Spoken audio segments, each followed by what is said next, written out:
1.5 trillion. We're getting stronger.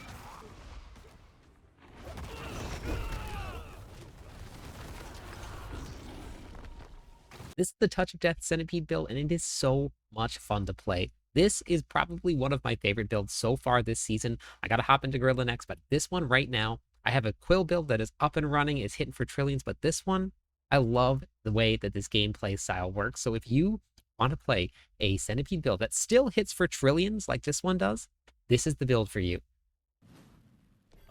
Yeah, thanks, Hack. Thanks for being here. So right here is still the way to go for this.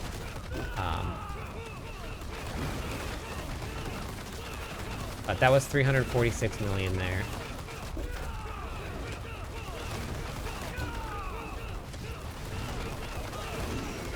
That was 419 billion. Sorry, I said million. That was 400 billion.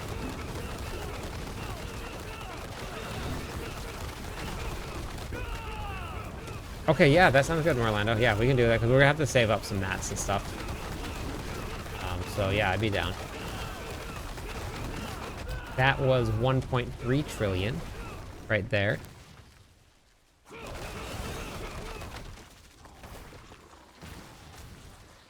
So it does hit real hard.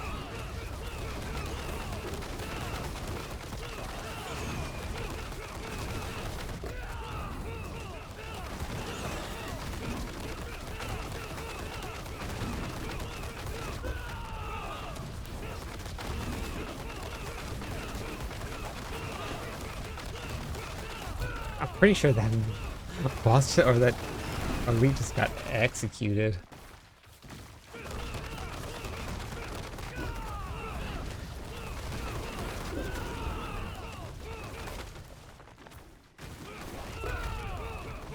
Yeah, I'm super excited about this. So I'll get the planner out and the build guide out. 1.3 trillion again.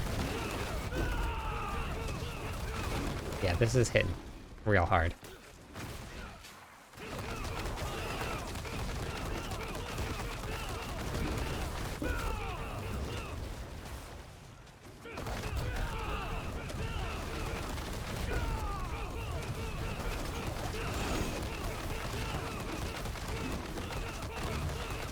Welcome to the Trillions Club. And that's crazy because like this, I have like half of my gear is Masterwork 8. So I still have a bunch of power that I'm missing there. My glyphs aren't all level 100 yet. So we're cooking. Snakes and knights. The most tankiest things in the game. 1.5 trillion. We're getting stronger.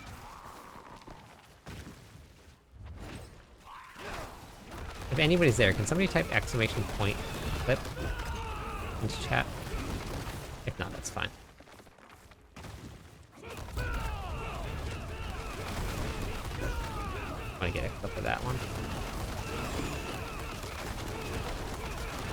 Thank you. Hopefully that got it, but if not, at least I'll have a good point of reference.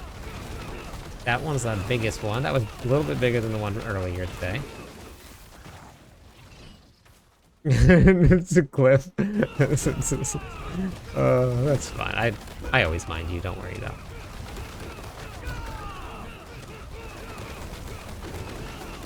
$115. Everybody's playing Quill. We're way ahead of the timer. Exclamation point peanut. Oh yeah, that's me. That's me. My peanut tag. My peanut tag. Oh, amazing. Somebody was paying attention earlier.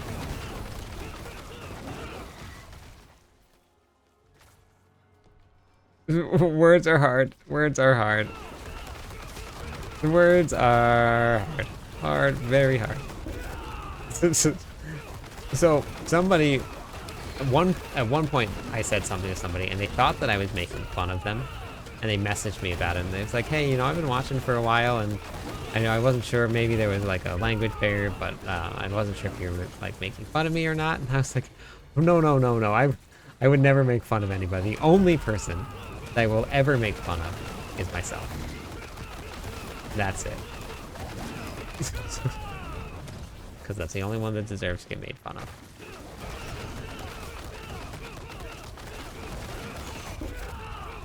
of. Thank you, Orlando.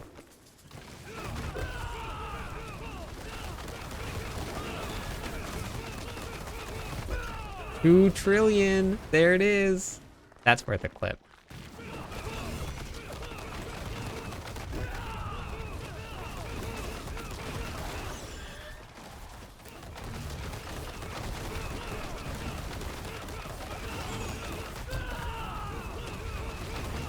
We're growing.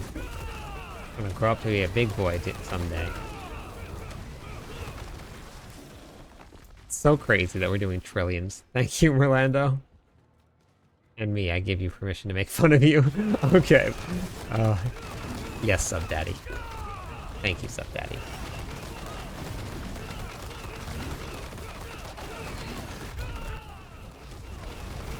Oh man, 9 minutes and 13 seconds left.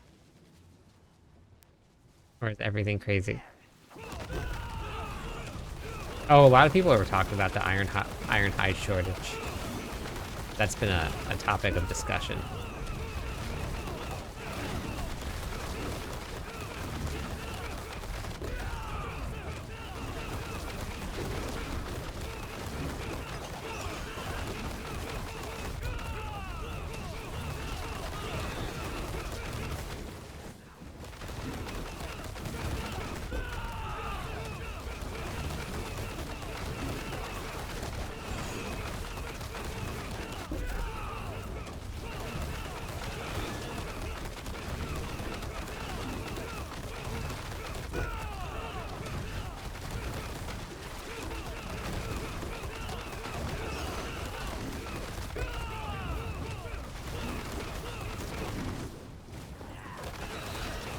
Man, I got hit by that?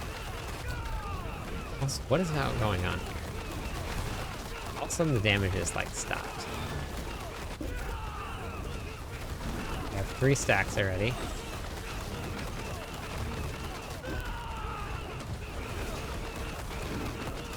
There was some big damage there. Okay. Gonna buy me some time.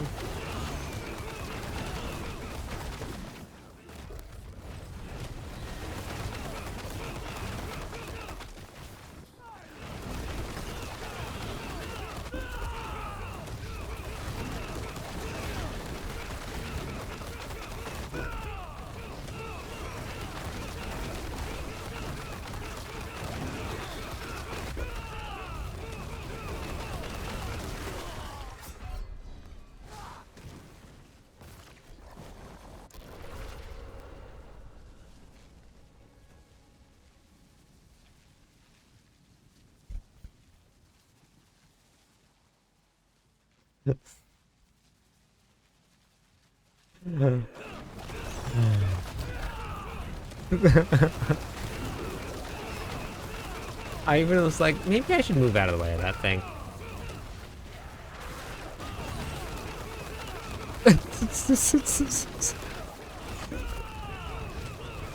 Oh my goodness.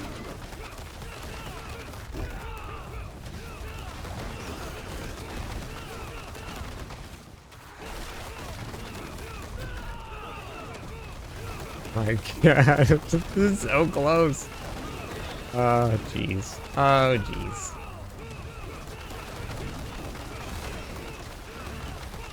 Oh, I got hit by it. That's 1 stack, that's okay. Can't get 2 stacks.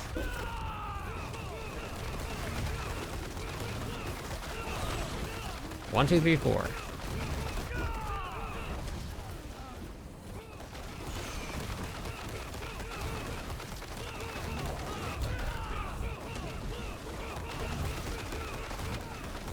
Perfect, we got teleported right out of it.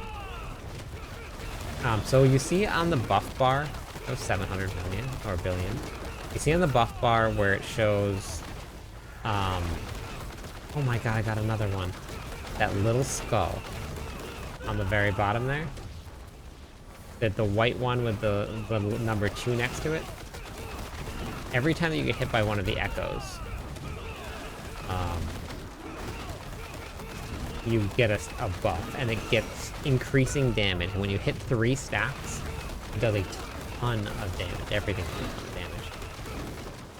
So like I can actually sit through all of the damage that they're doing right now. But if I get 3 stacks, I can't.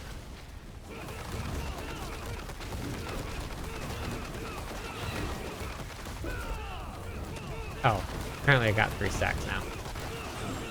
That's good. So if I get hit by something, I'm dead. Yeah. So it just stacks up. You can avoid it if you're just like not bad like me. and then you don't get any stacks. But I kind of stood inside of it all. You like that. You just avoid it, and then you go back to attacking. But yeah, the pits have the same well, what else was it?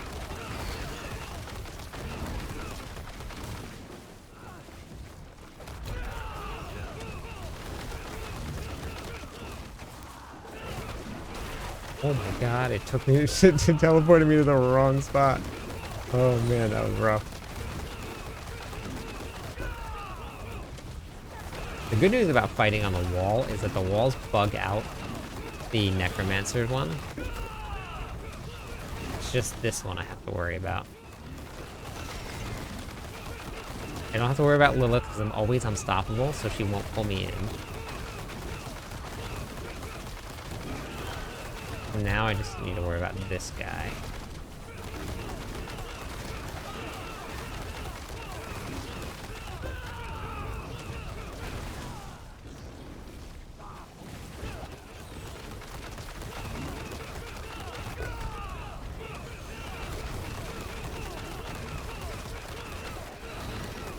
That should do it.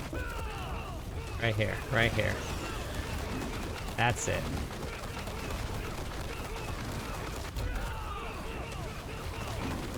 Holy cow, that was so close. Alright. And in time. Alright, 1:15.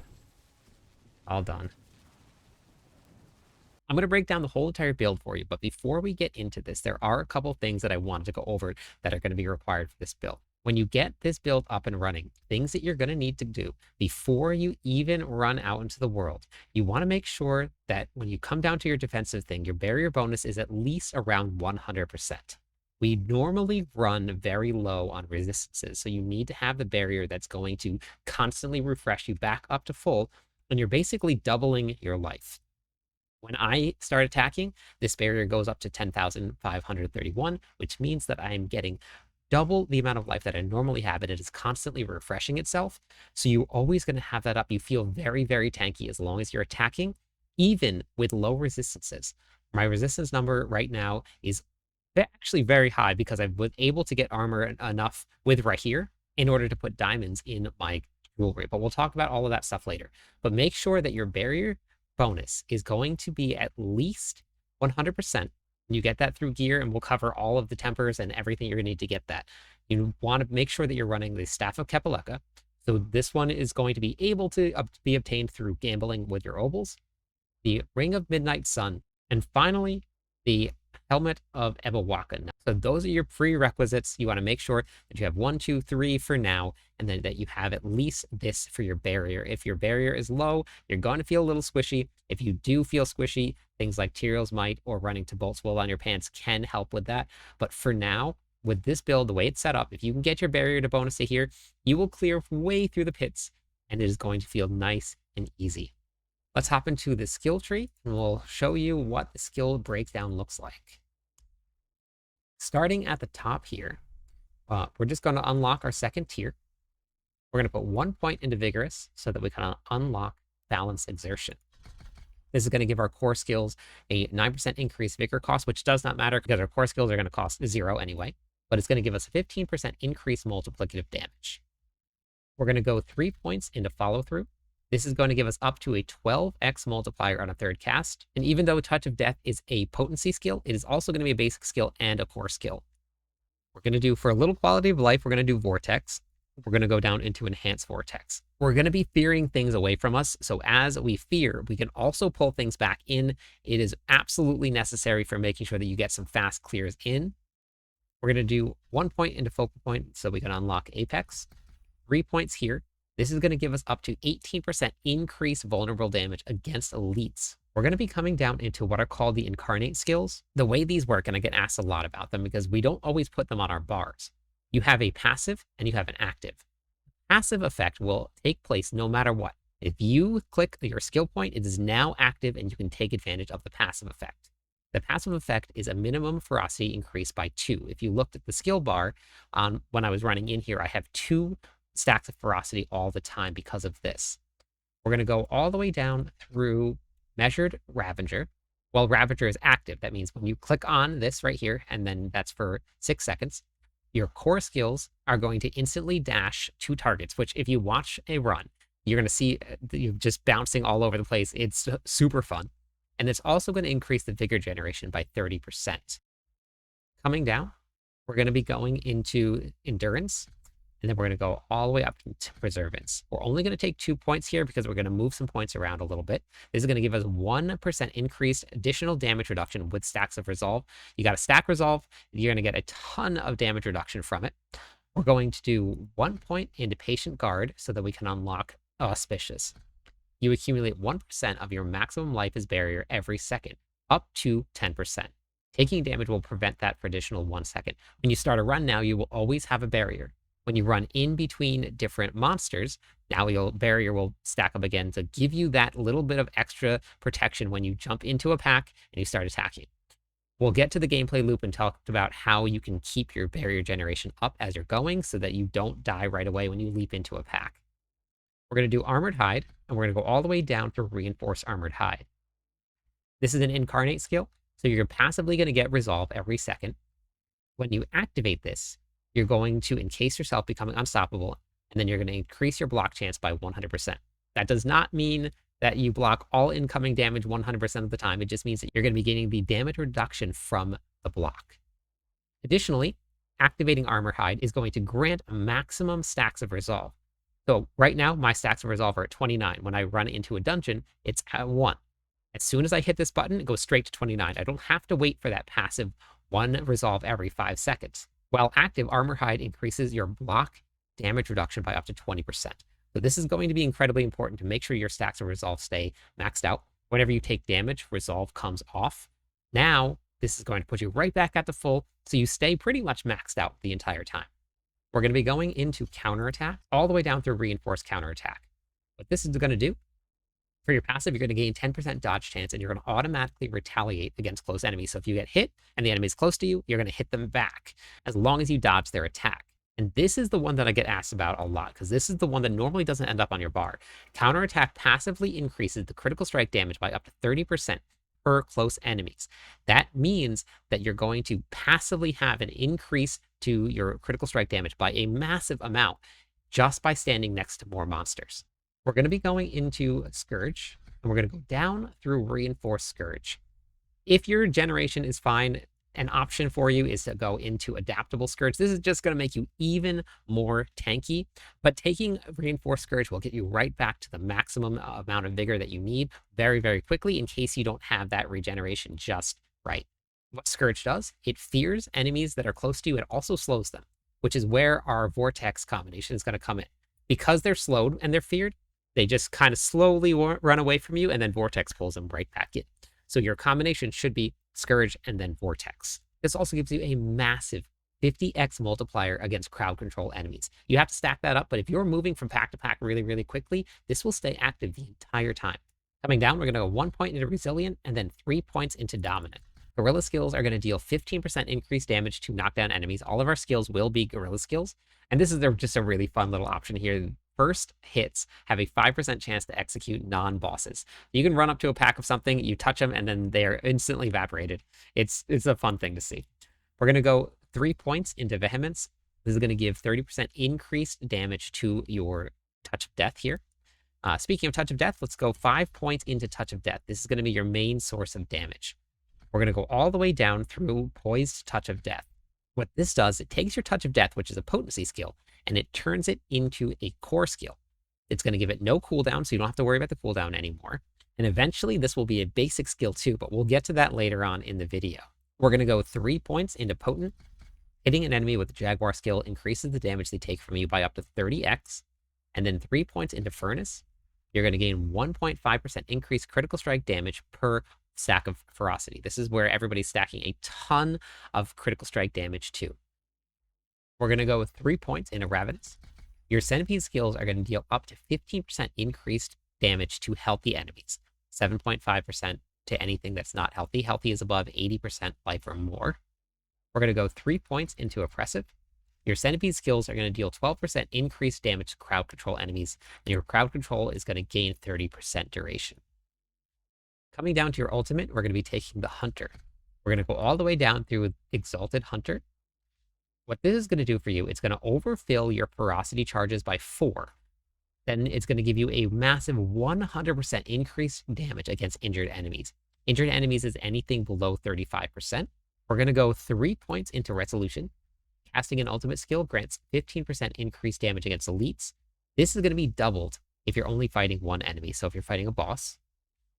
Spiritual Attunement is going to give you 30% more vigor when you have an ultimate equipped. We're going to do more damage per point of vigor when we get to the gear. We'll talk about how that works. We're going to do 3 points into Supremacy. Any enemies killed while an ultimate skill is active grants you stacks of Supremacy, increasing your damage by up to 30%. When an ultimate skill ends, you gain 5 stacks of Supremacy. You're going to begin to lose 1 stack per second. For the ultimate, we're going to be taking Prodigy's Tempo. Every third consecutive cast of the same basic skill will increase all purchased skills ranks by 2 for 5 seconds. Touch of Death is going to be a basic skill. Every third consecutive cast of the same core skill or potency skill reduces all of the skill's active cooldowns by 10%, increased by 2% for each of their skill ranks. Touch of Death is also going to be a core skill and a potency skill, so we're going to take advantage of both of these. This is how we're going to reduce our cooldowns quickly enough to make sure that we keep up all of the buffs that we need at all times. All right, let's hop into the Paragon Board. When you're building a board in this season, make sure that you go through before you spread off into any other directions. Get every single glyph and every single legendary node unlocked before you take any extra. Don't go into any extra spots other than just enough to unlock your glyphs, and then you can put in extra points, but you're going to run out of points before you unlock all 5 boards if you just go through and take a 300 Paragon board that you're following and then put every single point in. So make sure that that is not the way that you do it. I'm going to have my planner, which is going to be in the description of this video, will have a 200 Paragon point board and then a 300 Paragon point board. When you first put it together, make sure that you go through the 200 point board and then you can start branching out from there. Do it based on your character needs. If you're tanky enough, go into damage. If you need some damage reduction or you need some more armor or some more resistances, go into that. It's completely up to you after you get all of the glyphs unlocked how you build the board. So make sure you follow along with the planner. In the starter board, we're going to be running Fester. The way glyphs work this season is that at level 46, they're going to gain a legendary bonus. Your glyph will become a legendary glyph now. All of the legendary bonuses are going to be multiplicative damage increases. So when you're building a board, go to 15 first on all of your glyphs, and then one at a time, go to level 46 and make sure that that is your first goal. Fester will give you a 15% increased multiplicative damage to crowd control enemies, as well as an increased poison damage. In the next board, we're going to be running Revealing. You have a 30% chance to knock down vulnerable enemies. You deal 30% increased damage to crowd control enemies. Inside of this board, we're going to be running Canny. With this, you're going to get an increase to non-physical damage up to 10%, and then you're going to get a non-physical damage increase as a multiplicative number. In order to tell if your character is doing non-physical damage, you just look at the skill. We're going to be using Touch of Death. At the very bottom, it says poison damage. That is not physical. If we come up here and we look at a gorilla skill, it's going to say that it's physical damage. So that's how you can tell if your character is going to be doing physical or non-physical damage. So in the next board, we're going to be going into Sapping. When you cast the same skill of any spirits 3 times in a row, you're going to restore 15% of your vigor, and then you're going to do 30% increased damage for 5 seconds. Inside of that board, we're going to be running a Menagerous, dealing damage with Gorilla, Jaguar, Eagle, Centipede. It's going to increase your damage by 4% for 10 seconds, stacking once per spirit. So the more you hit with different skills, which we're going to have 3 different skills per one attack, that's going to give you up to 12% increased damage. You're also going to get a multiplicative increase to your Incarnate skills. In the next board, we're going to be running Convergence. This is going to take 20% of your 2 highest damage bonuses. Critical strike damage will be your highest. It'll take 20% of that, and it'll give you a multiplicative number, but it'll only go up to 30%. So we are going to hit this all the time. It is always going to just give us that 30% increased damage. Inside of this board, we're going to be running Colossal.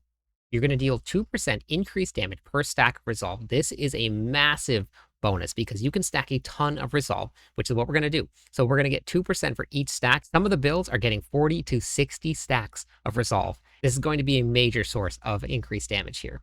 We're also going to deal increased multiplicative close damage with this glyph. For the final board, we're going to be going into a Vicious Shield. You're going to deal 1% increased damage for 3% of your maximum life as barrier. We're going to have 100% barrier all the time, so we're going to deal a ton of damage extra. Inside of this, we're going to be running Spirit. Critical strikes increase the damage enemies take from you by up to 15%. You're also going to get an increased multiplicative bonus against elites. Okay, next we're going to take a look at the gear.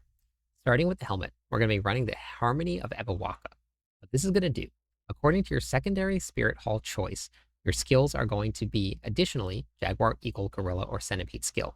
What that means is that Touch of Death is now going to be 3 different types because we've taken our secondary Spirit Hall choice and added it onto here. You will not see this if you're in town, so make sure you leave town just to double check that it's working. But once you leave town or go into anywhere where combat is an option, you'll see that as your skill. It's also going to add up to 30% increased multiplicative damage per spirit type. Because we're running 3 different spirit types, it's going to give us 90% increased damage. For the chest piece, we're going to be running Interdiction. Gain 10% block chance per stack of Resolve. This is my Resolve stacks. We have 29. You come all the way down to the defensive here and you look at the block chance, it's always going to be sitting at 100%. For the affixes, we're going to be running Dexterity, Max Life, Armor. And then for your tempers, and these are really, really important, you're going to be running Barrier Generation and then stacks of Resolve. For the gloves, we're going to be running Moonrise. Damaging an enemy with a basic skill is going to grant you 4% increased attack speed. That's going to stack 5 times. Upon reaching maximum stacks, you're going to enter a Vampiric Blood Rage, and you're going to gain up to 100% increased basic skill damage. Then you're going to also gain 15% movement speed. For the affixes, this is an old piece of gear, so what I want to be running is Max Life, Attack Speed, Critical Strike Damage. And then for your tempers, we're going to be running Critical Strike Damage and Touch of Death Swarm Duration. The reason that we're running Critical Strike Damage, counterattack multiplies the amount of Critical Strike Damage that you have when you're near enemies, which is why we are getting such a high Critical Strike Damage. So this is going to be multiplied even passively without it on your bar. For the pants, we're going to be running Binding Morass. The most important part of this is that you're going to deal 20% increased damage to slowed enemies. We're going to make enemies slowed with this, but we're also going to be making enemies slowed with Scourge. So the most important part is that extra damage that you're going to be doing. For the affixes here, I actually don't want to have the resistance to all here. What I want to be running is Max Life, Dexterity, and then Basic Skill. For the tempers, we're going to be running Touch of Death, Swarm Duration, and then we're going to be running maximum stacks of Resolve. For the boots, we're going to be running Duelist. This is going to make your maximum stacks of a Ferocity increase by 5. Ferocity equals more attack speed and then more damage based on the skills that we took. For the affixes, we're going to be running Dexterity, Max Life, Movement Speed. And then for the tempers, we're going to be running Barrier Generation and Movement Speed.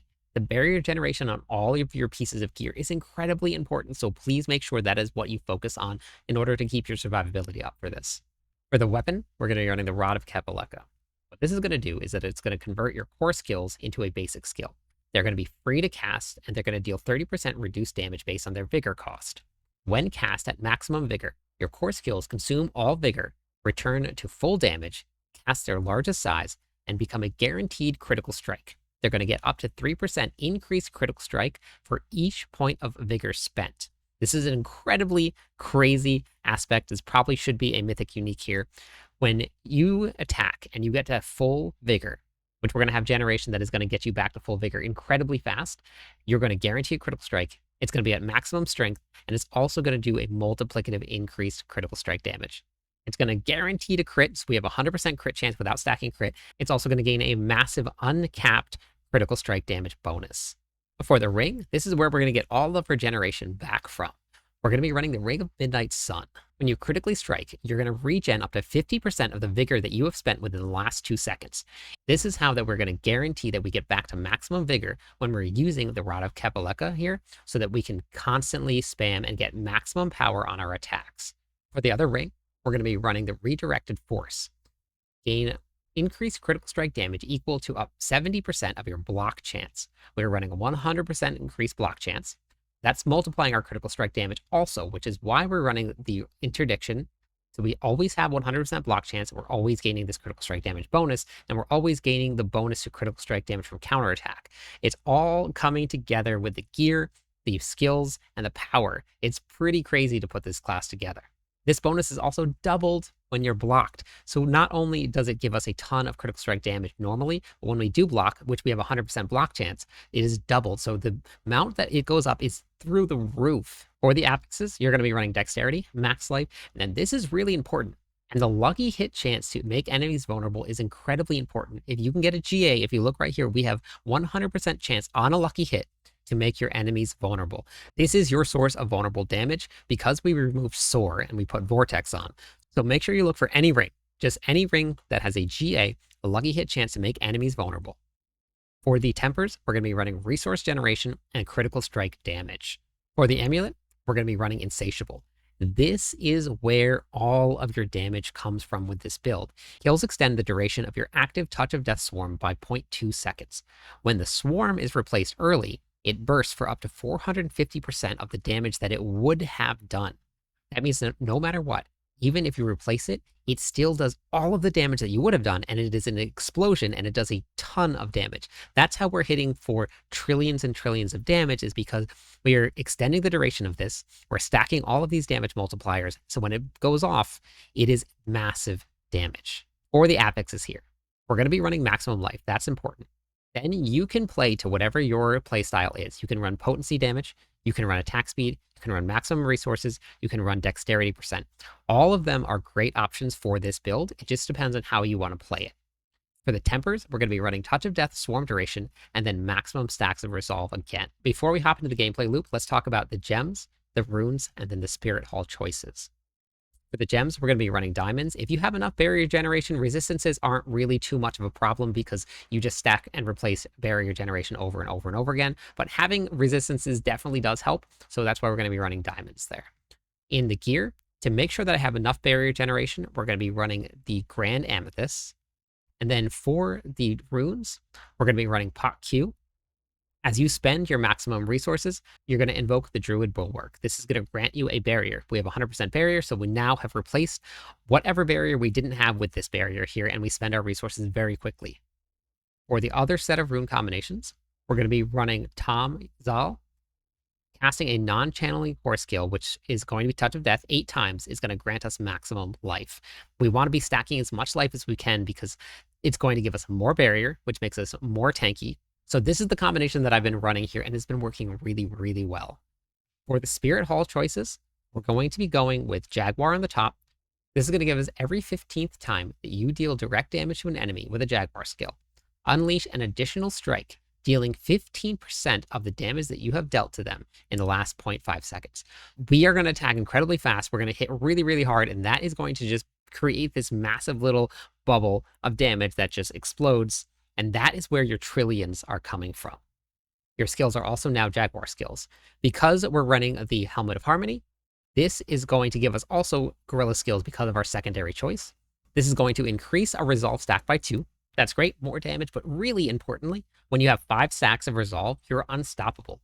This little chain right here is us being unstoppable. We are unstoppable 100% of the time. We cannot be crowd controlled as a Spiritborn. It is amazing. So you don't have to worry about getting stuck under an explosion. You have all of the mobility that you possibly could want. Let's talk about the rotation, or lack thereof. What we're going to be doing is we're going to be putting on multiple training dummies. You had seen what my critical strike damage bonus was before. We put on multiple, and this is what it goes up to now. So it is really, really crazy how much it stacks. The rotation is simple. There is none. All you do is you just spam every single ability that you have as soon as they come up. And because we're spamming all of our Jaguar skill and we're getting all of that cooldown reduction from our key passive. So you just spam and spam and spam.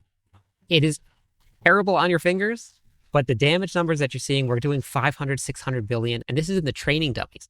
In the pits, you actually end up doing a ton more damage. We're hitting for trillions and trillions. That's your rotation. That's it. So you have your maximum stacks for resolve, you have your ferocity, which is going to give you increased attack speed. It is a super fun build to play. Let me know what you think about it in the comments. I am so excited to get this out to you. I'm live on YouTube and Twitch every night. Stop by, say hi, theorycraft with me. Catch you on the clip side.